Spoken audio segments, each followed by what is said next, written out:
the triads. So this goes to everything on the inside. So we have 5 to the 4th times y to the 4th. And I just put them in parentheses because that's how you show multiplication. And so we have 5 to the 4th, which is 625. And then this is just a letter and we don't know what it's standing for, so we keep it as y to the 4th. So 625 times y to the 4th, whatever y to the 4th is.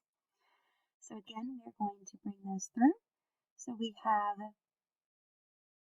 a to the 5th times b to the 5th. And we can't simplify that any further because they're both letters and we don't know what numbers they are representing. We are going to square everything on the inside. So we have 0.5 squared times m squared times n squared. 0.5 squared gives me, oops, I went too far. 0.5 squared gives me 0.25. So 0.25 m squared times n squared. All right, modeling in real life, the best part. So 1 gigabyte of computer storage space is 2 to the power of 30 bytes. The storage details of a computer are shown to the left. How many bytes of total storage space does the computer have? So they even gave you how to start off your equations. We have the total number of bytes equals the number of bytes in gigabytes times the number of gigabytes. So our number of bytes in gigabytes was 2 to the 30th. So we have 2 to the 30th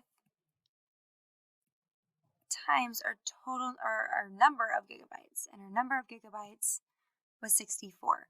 But we can't put a 64 here because they don't have the same base. And so we want to have the same base. So we're going to turn this into some power of 2. So 2 times 2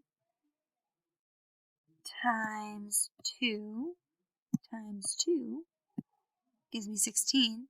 So that's 4 times 2 is 5 times 2 is 64. So let's check. So 2 to the 6th is 64. So 2 to the 6th.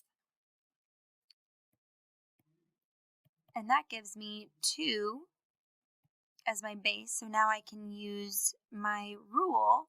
And when I'm multiplying a number with the same base, I can just add my exponents. So I get 2 to the power of 36.